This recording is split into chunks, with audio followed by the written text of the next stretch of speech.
자, 어떻게 복음을 전할 것인가? 이제 8번째 시간은요.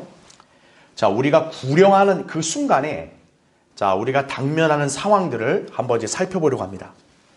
우리가 이제 하나님께서 사람을 보내주셨고 이 사람에게 이제 복음을 전한단 말이에요. 여러분이 이제 아는 지인에게 개별적으로 전하는 경우도 있고 또 우리가 거리 설교팀에 같이 합류해서 우리가 거리에서 이제 모르는 사람한테 이제 복음을 전하는데 그 사람이 딱 자리에 딱 서서 여러분이 전하는 말씀을 이제 듣기 시작한다 이거죠. 자, 그런 상황 속에서 우리가 이제 이 혼을 또 지혜롭게 구령을 해야 될 거 아니겠어요, 그렇죠? 자, 우리가 이 상황에서도 마귀가 아주 갖가지 변수를 일으킵니다. 또 여러분도 어쨌든 특히나 이제 만약에 거리에서 처음 만난 사람과 조우해서 말씀을 전하는 거잖아요. 그러다 보니까 여러분이 그 사람과 막 이렇게 신뢰 관계가 구축된 게 아니란 말이에요. 그럴 때 우리가 이제 마귀에게 덜미를 잡히면 안 되기 때문에 우리는 지혜롭고 현명하게 복음을 전해야 됩니다. 그렇죠? 자, 우리가 어떻게 대처를 해야 되는가? 오늘 이제 그 점을 여러분에게 이제 설명을 드리려고 합니다. 자, 그래서 맨 위에 보세요. 교환에 이제 우리가 복음을 전하다 보면 예기치 않은 상황에 직면하곤 한다 이거죠. 또한 사람들마다 배경과 종교와 지식과 성별 등이 다르다 보니 다양한 반응이 나타나는가 하면 어떤 사람들은 복음을 듣고 잘 수긍하는 것 같았는데 막상 주님을 영접하기를 머뭇거리는 경향도 있습니다. 예. 어쩌면 이때가 참 우리가 답답할 때거든요. 분명히 상대가 제가 전한 복음을 잘 들었어요. 또 수긍도 해요. 와, 이거 믿어야겠네요. 그래요. 그럼 이제 자기가 영접을 해야 되잖아요. 딱 거기서 갑자기 멈추는 그런 경우들이 발생한다는 거예요. 예. 자, 그럼 이제 우리는 자, 이때 어떻게 대처해야 되냐? 이걸 보는 거예요. 예.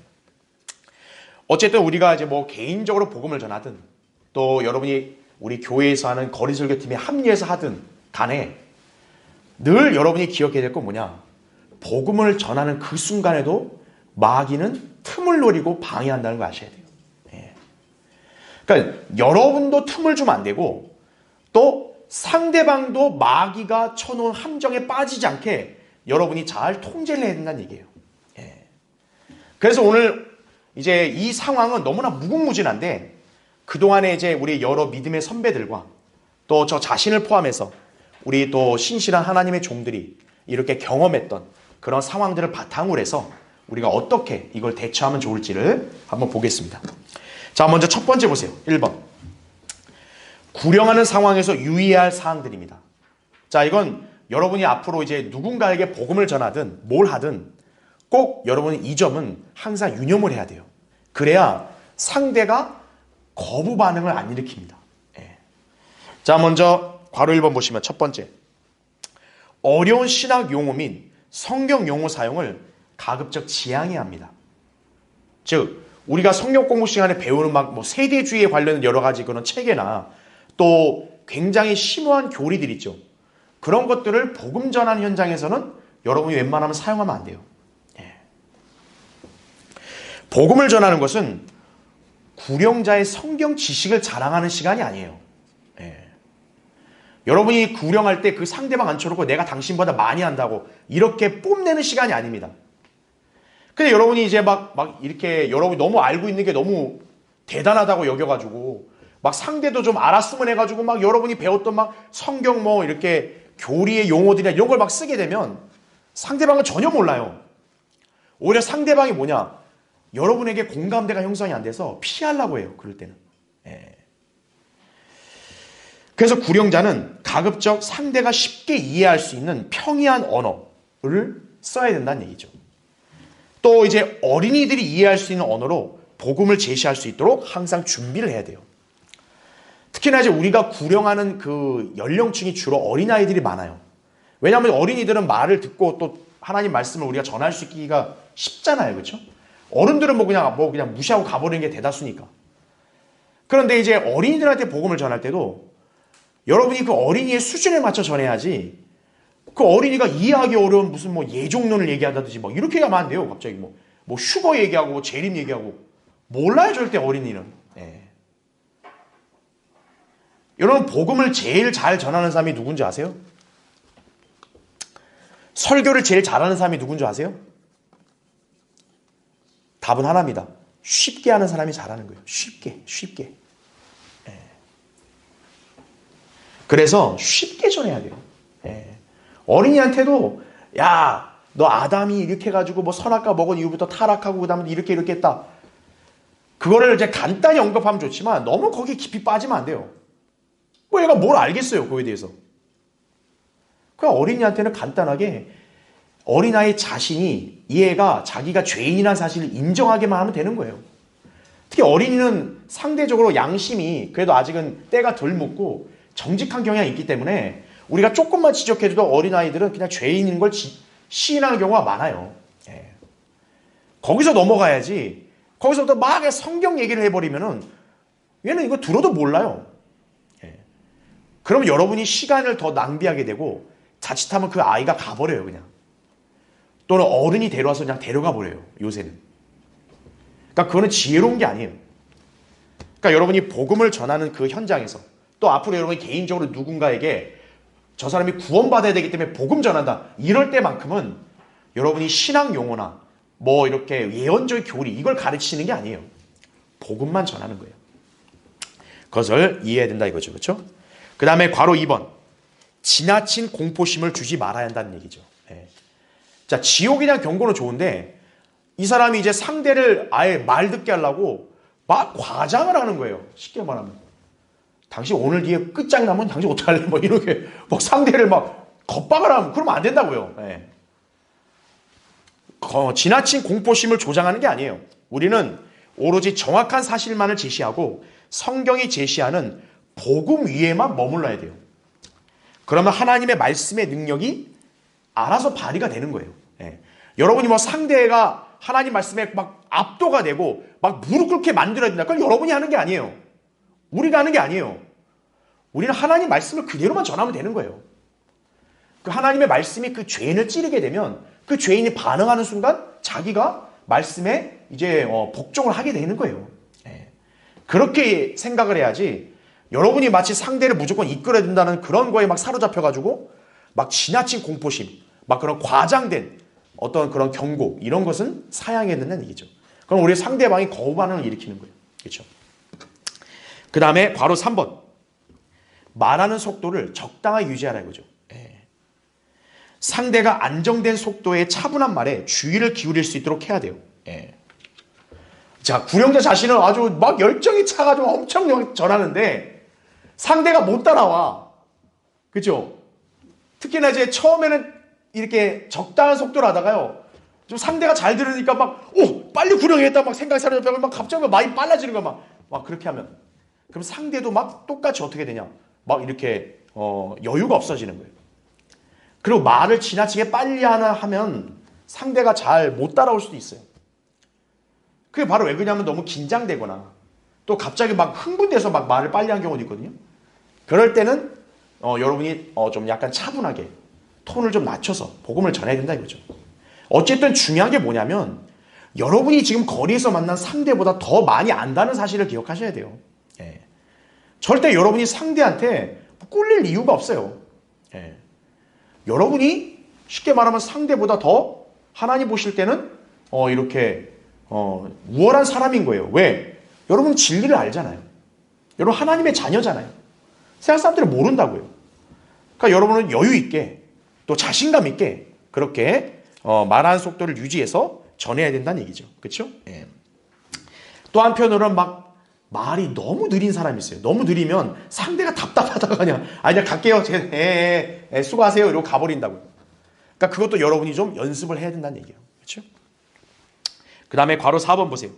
메시지를 오직 복음에 충실하게 해야 한다는 얘기예요. 그렇죠? 예. 그러니까 복음에만 집중을 해야지 막 구원의 영원한 보장부터 해가지고 막 그 다음에 뭐 칼빈주의, 알미니아주의, 행위구원이 잘못됐다는 둥 그런 걸 먼저 얘기해버리면 상대가 이해를 못해요. 일단 상대가 어떻게 해야 자기가 구원받는지부터 알게 만드는 거예요. 예. 거기에 집중을 해야 된다는 얘기죠. 그 다음에 괄호 5번 보세요. 중요한 내용이에요. 다른 교파에 대한 첨예한 비판을 피해야 돼요. 복음 전하러 왔는데 상대한테 뭐 장로교회는 어디가 엉망이고 감리교회는 어디가 개판이고 순복음은 뭐 사기치고 그런 얘기를 하면 안 돼요. 예. 특히나 이제 상대가 예를 들어 장로교 독실하게 다닌 사람이거나 또 순복음 다닌 사람도 있어요. 그럼 그런 사람 앞에 내놓고 그 순복음 이거 사기꾼 집 다니는 거 아세요? 이러면 상대는 그냥 즉각 그냥 바로 발끈하는 거죠. 예. 우리가 온 목적이 뭡니까? 우리가 이 상대를 지금 이렇게 대화하는 목적이 뭐예요? 복음 전하는 거지. 이 사람한테 교파 깔라고 우리가 나온 게 아니란 말이에요. 예. 그러니까 복음 전환 현장에서는 다른 교파에 대한 첨예한 비판은 가급적 피해야 돼요. 물론 거기에 너무 사로잡힌 사람한테 그게 잘못됐다는 걸 알려줄 수는 있어요. 예를 들어 우리가 복음 전하는데 구원받는 거 어떻게 알아요? 하나님이 다 알아서 결정하는 거지. 칼빈주의잖아요. 그러니까 그거는 잘못된 겁니다. 성경에는 복음은 이렇게 자기 의지로 믿어서 구원받는 거라고 했습니다. 이렇게는 전할 수 있는 거죠. 그렇죠? 또 순복음에 막 심취한 사람들은 성령을 체험해야죠. 방언해야죠. 선생님 방언은 구원받기 위해서 하는 것이 아니고 구원받은 사람에게 주신 하나의 은사입니다. 예. 구원은 그거와 관계가 없습니다.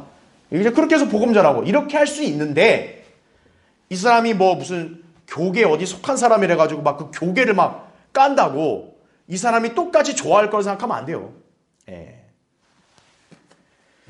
그래서 적합하지 않은 비판은 오히려 복음을 가리는 독이 되는 거예요. 예. 그걸 여러분이 기억을 해야 된다고요. 분명 우리가 볼 때는 한심하죠. 근데 그거는 우리 생각으로 멈춰야지. 아직 이 사람 모르잖아요. 모르니까 그런 거예요. 그러니까 우리 그걸 이해하는 거를 바탕으로 해서 상대한테 가급적 이렇게 복음을 제대로 알고 믿을 수 있도록 인도를 해야 된다는 얘기죠. 그렇죠? 네. 그 다음에 괄호 6번 보세요. 어려운 대상이라고 하여 죄와 심판에 관한 말씀을 지나치게 과장하거나 약화시켜서는 안 된다라는 얘기죠. 그렇죠? 이게 뭐냐면 이제 모르는 사람은 모르겠는데 여러분이 이제 아는 사람 중에 뭔가 복음을 전하는데 이 아는 사람이 좀 내가 볼 때 어려운 사람이에요. 예를 들어 직장 다니는 분들은 상사가 될 수도 있겠고, 그렇죠? 사업하는 분은 우리 사업에 굉장히 영향을 미치는 거래처 사장이 될 수도 있고, 뭔가 여러분에게 뭔가 좀 이렇게 영향력을 행사할 수 있는 사람은 여러분이 좀 약간 어렵잖아요. 그러니까 이제 어려운 사람한테 복음을 전하기가 좀 힘드니까. 그래서 특히 어려운 사람한테 당신이 죄인이라 그러면 기분 나빠할까 봐. 그러니까 죄인이란 말은 숨기자. 지옥도 얘기하지 말자. 이 사람 기분 나빠하니까 그냥 예수님 믿으세요. 구원받아요. 이렇게 하면 안 된다는 거예요. 네. 어려운 사람이라 해가지고 복음의 메시지를 가리고 이 사람 듣기가 거북할 것 같은 거는 싹 숨기고 딱 좋은 것만 전한다. 그런 의미가 없어요. 네. 자, 그래서 여러분이 알아야 될 게 뭐냐면 상대가 좀 어려워요. 내가 볼 때. 그리고 상대가 나보다 인격적이나 도덕적인 면에서 좀 나은 사람 같아요.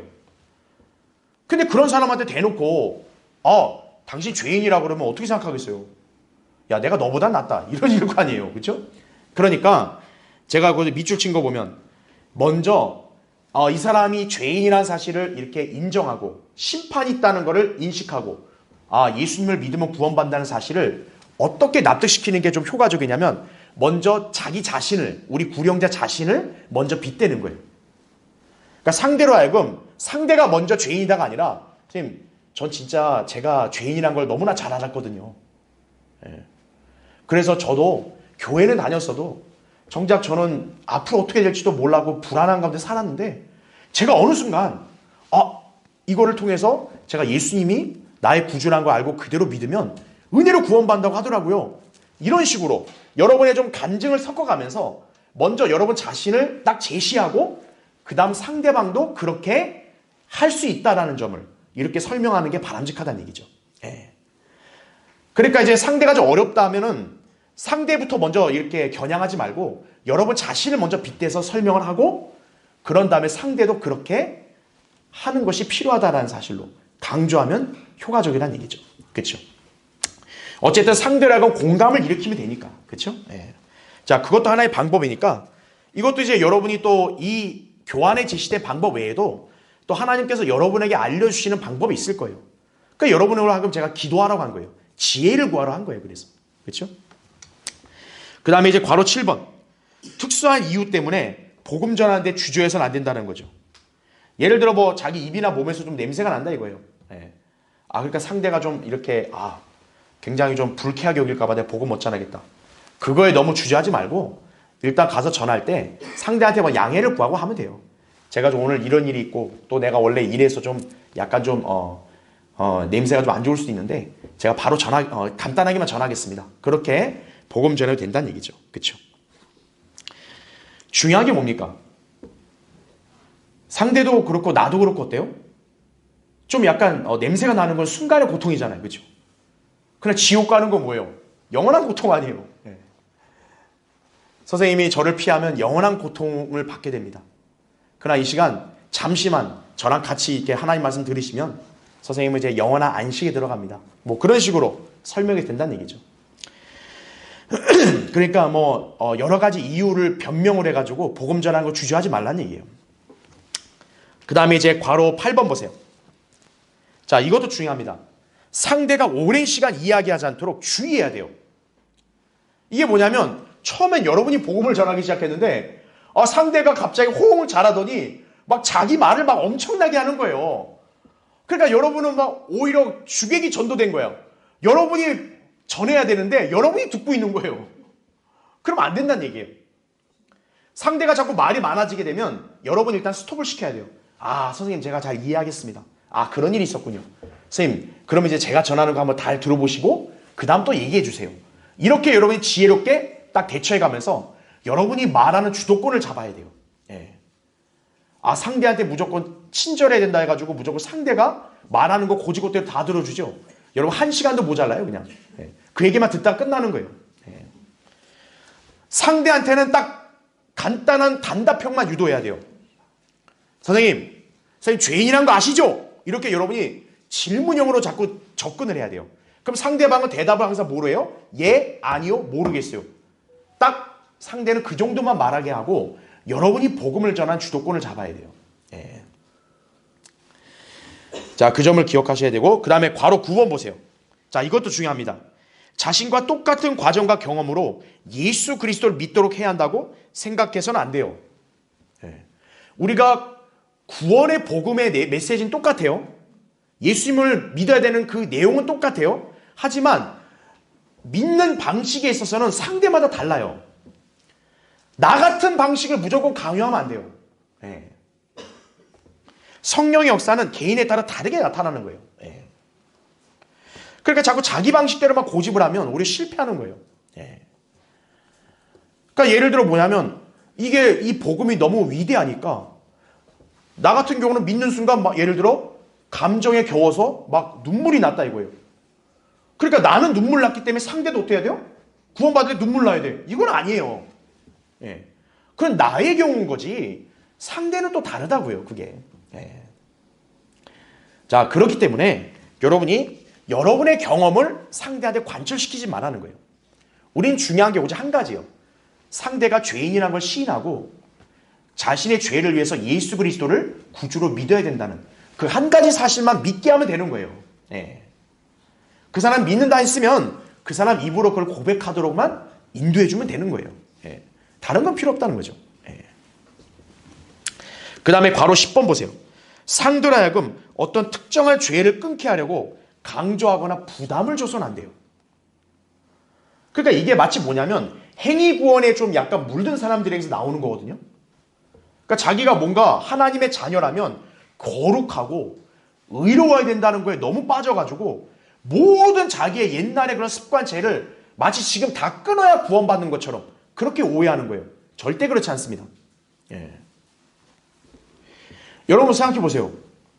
죄인이 왜 지옥 갑니까? 여러분 죄인이 왜 지옥 가요? 술 마시고 담배 펴서 지옥 가요? 욕해서 지옥 가요? 아니에요. 방금 말한 대로 단 한 가지 죄예요. 요한복음 16장 9절에 나오잖아요. 죄에 대하라 하면 그들이 나를 믿지 않기 때문이에요. 그 한 가지 죄 때문에 지옥 가는 거지. 이 사람이 뭐 도덕적으로 결함이 있어서 지옥 가는 게 아니라고요. 그런데 상대에게 죄인인 거 회개한다고 했으니까 다 죄를 지금 끊으라고. 그래야 구원받는다고. 그러면 안 돼요. 그럼 오히려 그게 잘못하는 거예요. 특정한 죄를 만약에 끊을 때까지 믿기를 거부한다면 그 사람 죽을 때까지 예수님 못 믿어요. 여러분, 인간은 누구나 다 이 육신의 죄의 본성이 있기 때문에 다 각자 죄의 습관이 다 자리 잡고 있는 게 있어요. 그걸 하루아침 어떻게 끊어요? 그거는 거듭난 성도가 이제 성령으로 충만하고 성숙해졌을 때 끊어가는 거지. 아니, 구원도 받지 않은 사람한테 가서 야, 너 담배 당장 끊어라. 그래야 구원받는다. 그건 없어요. 담배 펴도요, 이 사람이 죄인이고 회개하고 예수님 믿으면 구원받는 거예요. 네. 자, 죄를 끊고 변화된 삶은 언제부터 가능하냐? 다음 페이지 보면 바로 구원받은 이후 각 개인의 영적인 삶에 맡겨야 되는 거예요. 네. 여러분이 그 구령현재에서 할 건 단 한 가지예요. 이 죄인이 회개하고 예수님을 영접하는 것만 확인하면 되는 거지, 이 사람의 무슨 도덕적인 삶까지 여러분이 체크할 이유가 없어요. 네. 이 사람이 구원받고 나면 이제 이 사람을 누가 주관하는 거예요? 하나님이 주관하는 거지 우리가 주관하는 게 아니에요. 네. 그러니까 특정한 죄를 막 끊어야 되듯이 강요하는 것처럼 복음 전하면 안 된다는 거예요. 다른 죄를 얘기할 거 없어요. 예수 그리스도를 믿지 않으면 그 자체가 지금 죄라, 그 죄로 지옥 간다는 것만 강조하면 되는 거예요. 네. 다만 뭐냐면 상대가 그냥 우리가 죄인이라고 얘기하면 바로 수긍을 못할 때가 많잖아요. 그러니까 우리가 성경에 예를 들어서 성경에서는 죄를 이러이러한 것도 죄라고 얘기하고 있습니다. 그런 걸 우리가 제시할 수는 있죠. 근데 그건 뭐냐면 이 사람한테 이 죄를 끊으라고 얘기하는 게 아니고 이 사람이 죄인인 거를 시인하게 만드는 거예요. 여러분이 그 원칙을 잘 기억해야 한다는 얘기죠. 자, 그 다음에 이제 괄호 11번. 다음 기회에 의존하지 않도록 해야 돼요. 네. 이거 굉장히 중요합니다. 왜냐하면 일반 사람들은 구원이라 얘기하면 이 또 종교에 심취한 사람도 마치 구원은 대단한 거니까 이게 어떻게 지금 짧은 시간에 되냐. 좀 시간을 많이 들여야 되는 걸 생각하는 거예요. 그러니까 우리가 복음을 열심히 전했거든요. 다 믿겠습니다. 그런데 지금 여기서 당장 뭐 구원이 이루어지겠어요? 네, 앞으로 노력하겠습니다. 또 이렇게 대답하는 사람이 있어요. 그래도 우리가 예수님 이제 영접합시다. 같이 기도하시죠. 그러면은 바로 머뭇거리는 게 뭐냐면 다음에 할게요. 다음에. 마치 뭐냐, 오늘 자기는 너무 많은 걸 흡수했어. 예수님을 믿겠다는 것까지 내가 너무 많이 결정을 했어요. 그러니까 예수님을 영접하겠다고 기도하는 것은 그거는 좀 다음에 해도 된다는 식으로 그렇게 생각하는 거예요. 그게 아니란 얘기죠. 그렇죠? 네. 저기 뒤에 오늘 오신 것 같은데? 저기 한번 보세요. 네. 자, 그래서 구원을 위해 그렇게 많은 시간과 또 생각이 요구되지 않음을 이렇게 설명을 하는 겁니다. 그리고 나중으로 미루는 게 아니라 지금 바로 결정할 수 있도록 그렇게 주지를 시켜야 되는 거예요. 예. 그래서 그 사람들이 납득할 수 있게 하기 좋은 구절이 밑에 있죠. 고린도서 6장 2절. 이게 뭡니까? 보라, 지금이 뭐라 그래요? 구원의 날이라. 이거예요. 지금이 구원의 날입니다. 예, 나중이 아니다. 이 사실을 이제 여러분이 강조를 하면 되는 것이죠. 그렇죠? 자, 이제 12번 보세요. 상대가 듣기가 거북하거나 눈에 띄는 게 원치 않는다. 그럼 친절하게 인사하고 전도지만 건네주고 그 다음에 헤어져야 한다는 얘기죠. 그렇죠? 만약 전도지 받기도 거부한다. 그냥 헤어져야 됩니다. 여러분이 막 한 사람의 혼이 중요하다고 하면서 막 계속 거기 매달리는 거, 이거는 지혜로운 게 아니에요. 네.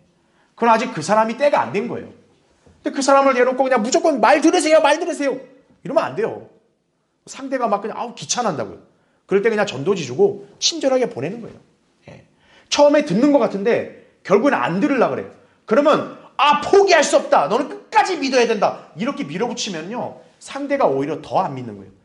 그러니까 여러분이 아쉽지만 처음에 잘 듣다가도 결국 거부하게 되면 전도지 주고 친절하게 보내야 돼요.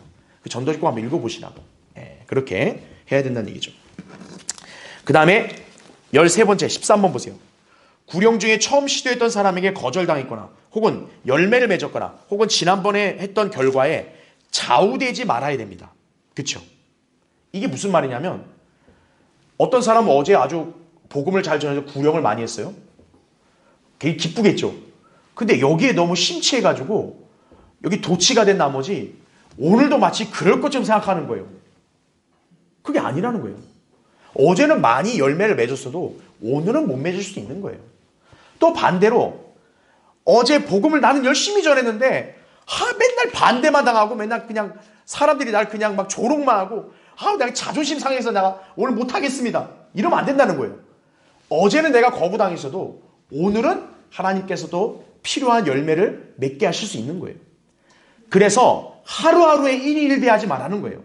예.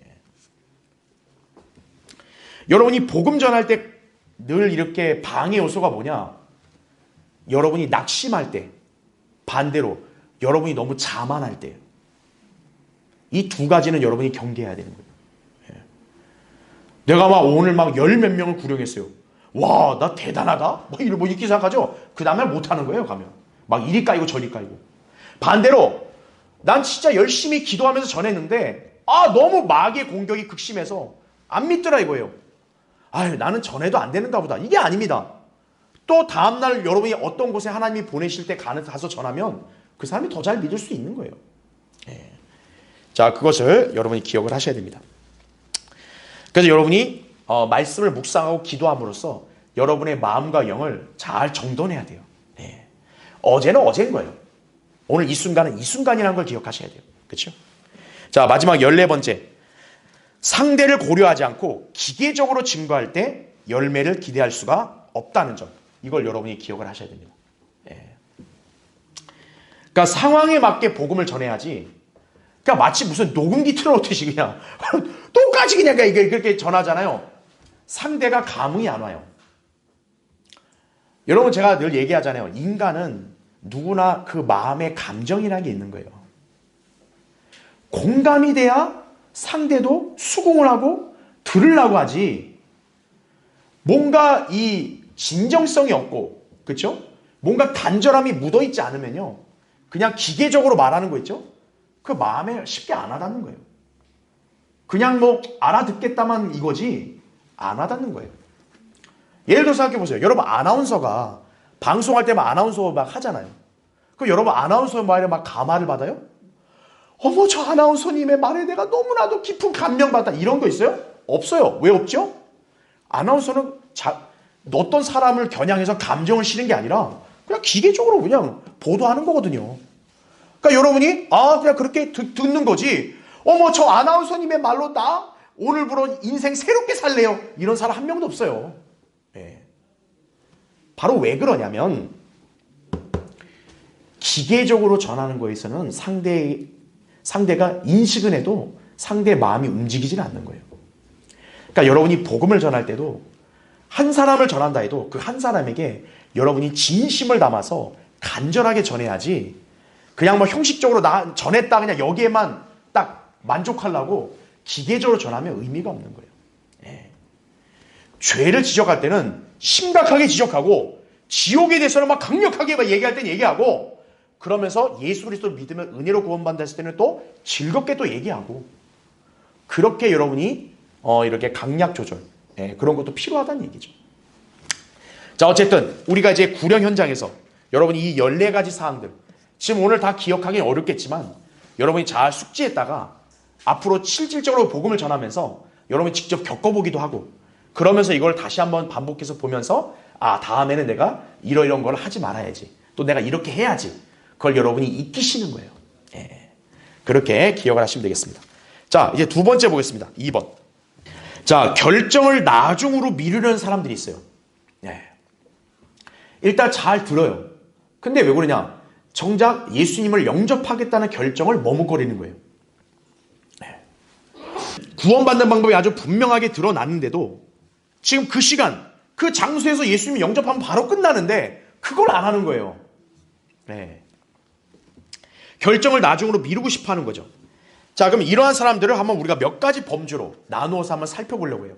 그러니까 여러분이 실제로 이제 복음 전하다 보면 여러분이 아는 지인이든 또 거리에서 만난 사람이든 잘 듣더니만 막상 영접을 잘 안 하려고 그래요. 근데 이 사람이 왜 영접 안 하려는지는 정작 여러분한테 솔직하게 얘기를 안 하려고 그래요.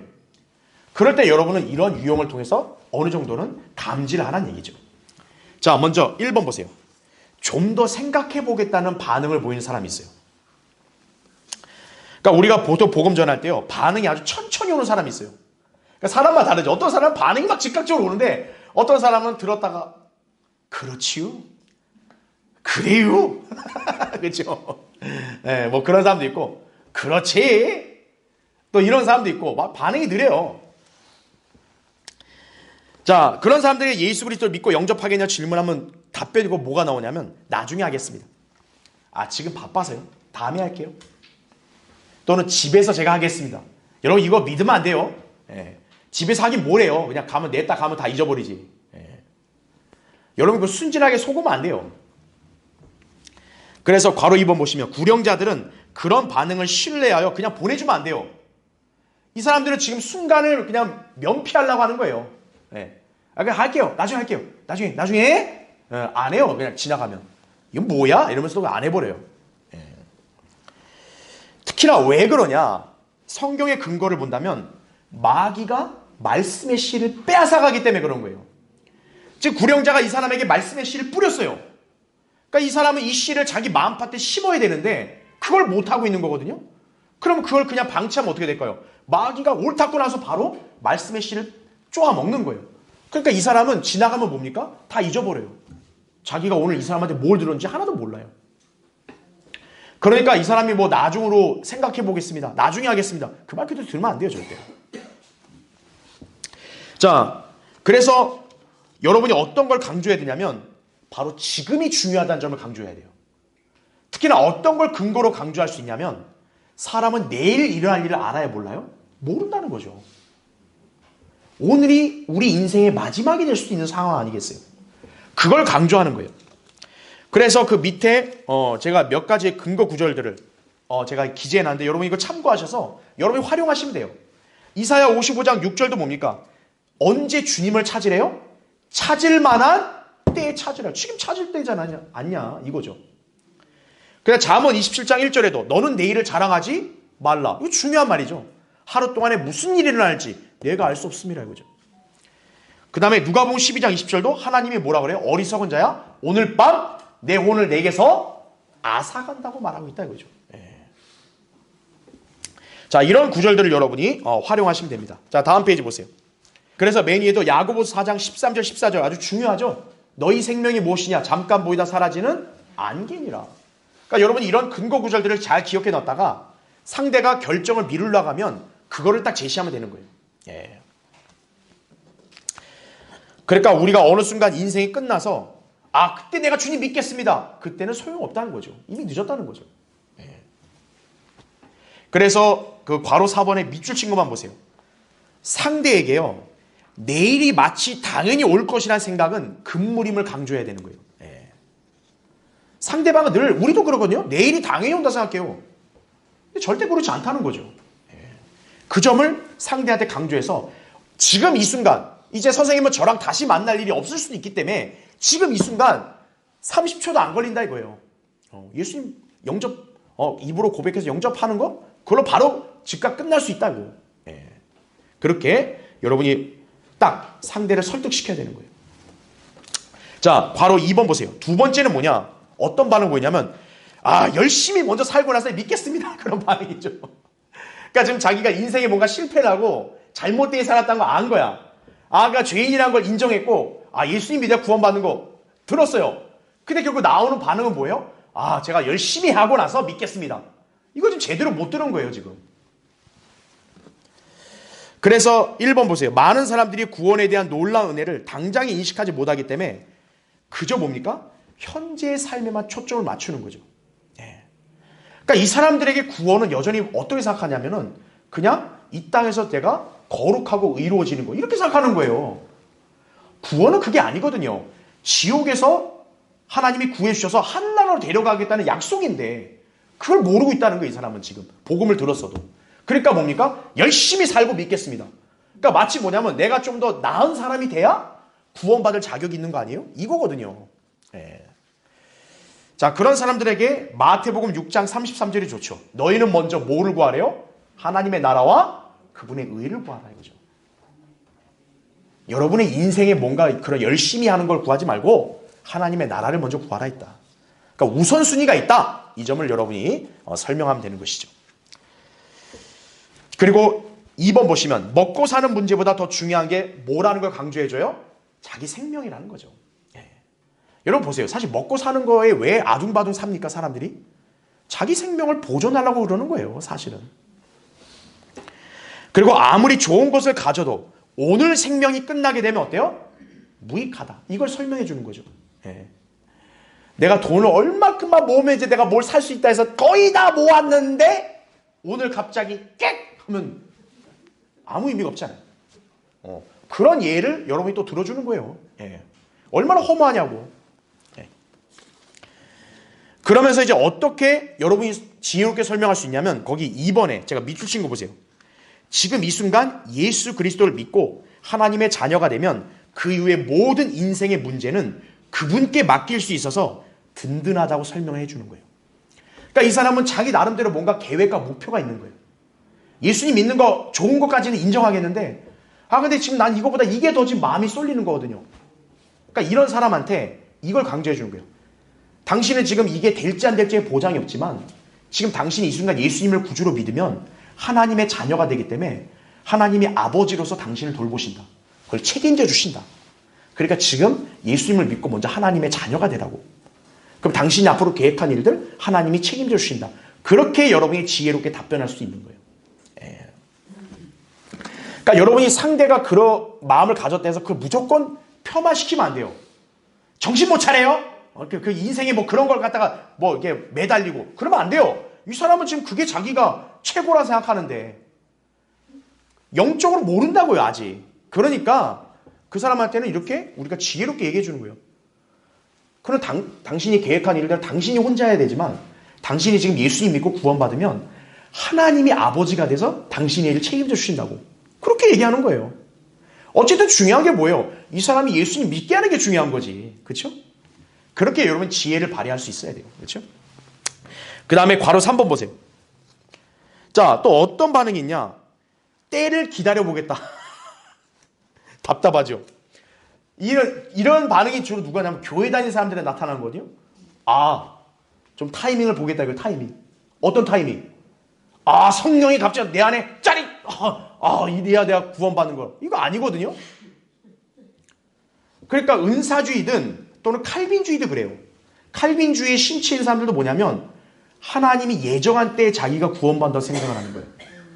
그러니까 지금 내가 복음 전해서 지금 구원받을 수 있는 건데도 이 사람은 선뜻 응하지 않는 거예요. 자, 그래서 여러분이 알아야 될 게 뭐냐면 만약에 하나님의 뜻이 뭐 있어야 된다 이런 소리 하잖아요. 그럼 여러분 아까 우리가 봤던 고린도서 6장 2절을 보여주는 거예요. 하나님의 뜻이요? 하나님 뜻은 이겁니다. 보라 지금이 구원의 날이라고 나와 있지 않냐고. 예. 하나님이 알아서 구원해 주겠죠. 하나님이 구원해 줘요? 보라 지금이 구원의 날이다. 예, 지금이 구원받는 날입니다. 그렇게 강조하는 것이죠. 그래서 상대방에게 특별한 날이나 상황은 따로 없고 하나님 말씀을 들은 지금 이 순간이 바로 하나님의 때임을 강조해 주는 거예요. 그래서 이 구절도 여러분이 참조하시면 돼요. 히브리서 3장 15절도 뭐라 그래요? 오직 언제? 오늘 너희가 그의 음성을 듣거든 완악하게 되지 말아야죠.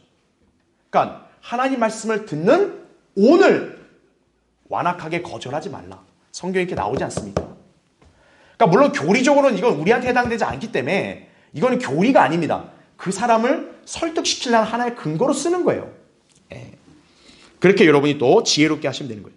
자, 네 번째는 또 어떤 반응을 보이면서 머뭇거리냐면 자기가 너무 젊다. 난 아직도 건강하다. 발팔하다 이거예요. 내가 나중에 힘없고 힘주구리 할 때 예수님 믿겠습니다. 이거거든요. 인간을 강조하니까 그런 거예요. 네. 그러니까 자기가 좀 젊고 한창 뭐 하고 싶은 게 있으면 그거 실컷 즐긴 다음에 이제 인생에 낙이 없을 때 하나님 내가 믿겠습니다. 이거거든요, 인간이. 네. 그럼 여러분이 이 사람들에게 적합한 성경 구절을 전도서 12장 1절을 보여주는 거예요. 너는 이제 너의 젊은 날에 곧 재앙의 날이 이르지 않고 나에게는 즐거움이 없다고 말할 해가 가까워 오기 전에 뭐라 그래요? 너의 창조주를 기억하라. 지금 현재 선생님이 생각하고 있는 그 생각이 지금 난 이 순간 빨리 믿어야 된다고. 아, 내가 다 누려본 다음에 나중에 믿겠습니다. 그게 아니다, 그죠? 창조주이신 하나님, 예수 그리스도를 믿는 데는 젊었을 때, 팔팔할 때 믿으라는 거예요. 팔팔할 때. 늙어가지고 자기 몸도 못 가눌 때, 아, 예수 믿겠습니다. 이거예요. 예. 그런 거 아니라는 거죠. 그렇죠? 예. 자, 2번을 보시면 예수 그리스도를 믿는 데 있어서 가장 좋은 때는 장성한 어른이 아니라 언제라고 강조해 주는 거예요? 어린아이처럼 순수할 때라 강조해 주는 거예요. 예. 자, 예수님은 어린아이 같은 믿음을 요구했어요. 그렇죠? 지금 이렇게 자기 젊음, 자기 인생의 원대한 계획에 막 빠져 있는 사람은 순수한 사람이 아니에요. 그래서 얘기해 주는 거예요. 예수님은 어린아이 같은 믿음을 요구합니다. 나이 들어가지고 막 인생을 다 알아가지고 막 계산하고 이런 거 싫어하시고 어린아이처럼 단순하게 믿는 걸 요구하십니다. 단순하게 믿어야 됩니다. 그렇게 여러분이 강조하시는 거예요. 자, 지금 제가 이런 범주를 얘기하니까 좀 이제 구령하신 분들은 좀 납득이 되죠. 그렇죠? 이해가 되죠? 아, 이렇게 정작 영접하라고 할 때 왜 머뭇거리는가? 다 이런 속내가 있는 거예요. 그렇죠? 자, 이 외에도 분명히 그 사람만의 사정이 있을 거예요. 그건 여러분이 이제 실제 현장에서 경험을 해야죠. 그리고 여러분이 익혀야죠. 앞으로 내가 이런 사람 만나면 내가 어떻게 전하면 될까? 그렇게 하시면 됩니다. 자, 이제 마지막 3번 보세요. 이번에 어떤 사람들을 만나냐면 확신이 없는 사람들이에요. 자, 예수님 믿는다고 대답하는 사람들 많이 있어요. 교회 다닌다고 하는 사람들 많이 있어요. 그럼 물어봅니다. 당신은 확실하게 구원받았냐고. 좀 잘 모르겠다고. 노력을 하고 있습니다. 이렇게 얘기하는 거예요. 다음 페이지 보세요. 또는 어떤 일이 또 있냐면 이 사람이 제가 전한 복음을 잘 듣고 함께 예수님을 영접했어요. 분명 기도도 하고. 그래서 제가 이제 물어봅니다. 이제 선생님 예수님 확실히 영접하셔서 이제 구원받은 거 확신하시죠? 근데 그래도 좀 또 이런 사람이 있어요. 자, 왜 그러냐면 구원의 확신을 못 갖는 게 이 가짜 교회들이 가르친 거짓 교리 때문에 그런 거예요. 네. 그래서 우리가 거기서 그 사람한테 성경 교리를 가르칠 시간이 없잖아요. 그래서 제가 늘 여러분에 강조한 게 뭡니까? 복음을 전해서 상대방이 구원을 받았어요. 그러면 그 상대방이 구원의 확신을 갖도록 만들어줘야 돼요. 네. 구원의 확신을 갖는 건 뭐냐면 당신은 이제 하나님의 자녀가 됐기 때문에 이제 오늘 죽어도 하늘나라에 갈 수 있다는 것을 다시 한번 주시시켜 주는 거예요. 자, 그래서 한번 보죠. 두 부류의 사람들이 있는데 1번 보세요. 일단 구원의 무지에서 확신이 없는 사람들이에요. 일단 자기가 교회 다니는 거는 되게 자랑스럽게 얘기를 해요. 신앙생활 오래 한 것도 얘기합니다. 그런데 막상 뭐냐? 그들이 구원의 복음을 제대로 아냐? 그게 아니에요. 그러니까 여러분이 오해하지 말아야 될 것은 교회에 다닌다고 했을 때 야, 이 사람이 어느 정도는 알겠다 이 생각하지 마세요. 절대로. 몰라요. 절대. 우리가 그냥 교회 다니는 거 확인하는 건 뭐냐면 이 사람이 하나님을 의식하겠네. 그러니까 이 정도지 이 사람이 여러분이 알고 있는 구원의 교리를 안다고 생각하면 안 돼요. 몰라요. 전혀. 네. 그래서 괄호 2번 보세요. 예수 그리스도를 믿어 구원받는 것이 영생에 이르는 길임을 설명을 하는 거예요. 그래서 그 밑에 요한일서 5장 13절 나오죠. 자, 여러분들 이거 암송구절 할 때 많이 봤으니까 다 같이 보죠. 내가 하나님의 아들의 이름을 믿는 너희에게 이런 것들을 쓰면 자, 너희에게 뭐가 있으면 알게 하랍니다. 영생이 있으면 알게 하라며. 선생님 보세요. 영원한 생명이라 그랬죠. 생명이 어떻게 있다 사라집니까? 생명이 어떻게 희미합니까? 생명은 그냥 있는 거죠. 선생님은 구원 받았다 했으면 영원한 생명이 있는 겁니다. 그 다음에 너희가 하나님의 아들의 이름을 믿도록 하려 함이라. 그래서 괄호 3번에 하나님께서 누구든지 예수 그리스도를 믿고 영접하는 사람들을 아들들로 삼으시겠다고 약속을 하셨다는 얘기죠. 그래서 요한복음 1장 12절을 저는 보여주기도 해요. 가끔. 선생님 보세요. 오늘 이후에 선생님은 어떻게 되냐.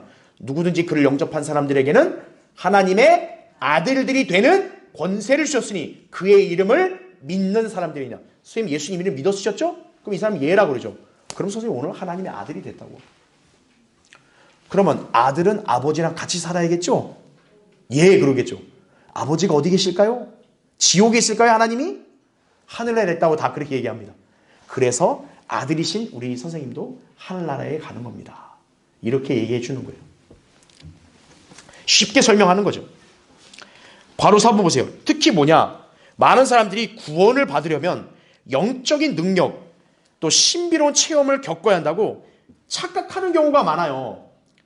그러니까 왜 확신을 못 가냐면 자기가 뭔가 구원받았으면 자기 안에서 뭔가 번뜩이는 게 있어야 된다. 이런 착각에 빠지는 거예요.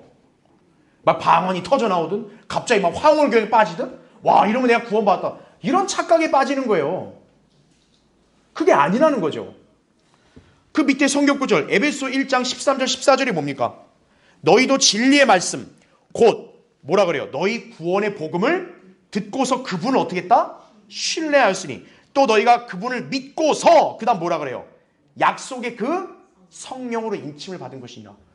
그러니까 자기 안에 뭔가 성령이 들어오는 것은 언제 일어난다는 거예요? 구원의 복음을 듣고 믿을 때 일어난다는 거예요. 성경에 이렇게 제시되어 있잖아요. 왜 자기 감정을 이렇게 의지하려고 하냐고요. 그걸 얘기해 주는 거예요. 그렇죠? 그래서 괄호 5번은 여러분이 참조하시면 돼요. 구원의 확신을 위해서 이렇게 했으면 구원받은 겁니다. 이렇게 여러분이 이제 설명해 주시면 되는 거죠. 그 다음에 2번은 뭐냐면 어떤 경우에 구원의 확신을 못 가냐면 자기 죄. 그러니까 이 사람은 자기 죄에 대한 가책이 너무 심해요. 그러니까 내가 이렇게 믿었어도 내가 구원을 과연 받았을까? 또 이런 의구심을 갖는 거예요. 이런 사람들은. 자, 그런 사람들이 어떻게 하냐? 1번 보세요. 어느 누구도 자신의 개인적인 죄들 때문에 구원받지 못하는 경우는 없음을 강조해 주는 거예요. 예. 요한복음 8장 12절에 나온 대로. 그렇죠? 예. 자기가 뭐 개인적으로 이런 죄를 져서 내가 구원을 못 받는다. 이게 아니라는 거죠. 이미 인간은 뭐예요? 누구나 다 어두움 가운데 있다. 그래서 예수님이 세상에 빛으로 오신 거라고. 예. 당신 한 사람만을 위한 빛이 아니라 세상에 빛으로 오신 거다. 그리고 또 2번 보세요. 하나님께서 누구나 죄가 있으면 어떻게 해요? 자백하고 버릴 때 자비를 베푸신다고 말씀하셨습니다. 이렇게 얘기하는 거예요. 그래서 예수 그리스도가 우리 죄를 담당하시어 십자가에 죽으심으로 피를 흘려주신 겁니다. 이렇게 얘기해 주는 거예요. 예. 선생님 그런 죄 때문에 괴로우세요? 선생님의 그런 죄 때문에 예수님이 그래서 십자가에 피 흘려 죽으신 거예요. 또 뭐가 있으세요? 뭐 걸리는 거 있으세요? 또 무슨 죄, 내가 과거에 이런 실패한 거 그런 것들을 위해서도 예수님이 십자가에서 피 흘려 죽으신 거예요. 그걸 얘기해 주는 거예요. 즉 예수님이 십자가에서 피 흘리신 것은 선생님이 옛날부터 해서 지금 이 순간까지 모든 죄들을 다 대신해서 죄값을 치러서 피 흘리신 겁니다. 이렇게 얘기해 주는 거예요. 그러니 선생님의 어떤 특정한 죄나 습관에 이렇게 얽매이지 마세요. 이렇게 여러분이 설명을 해줘도 된다는 얘기죠. 그렇죠?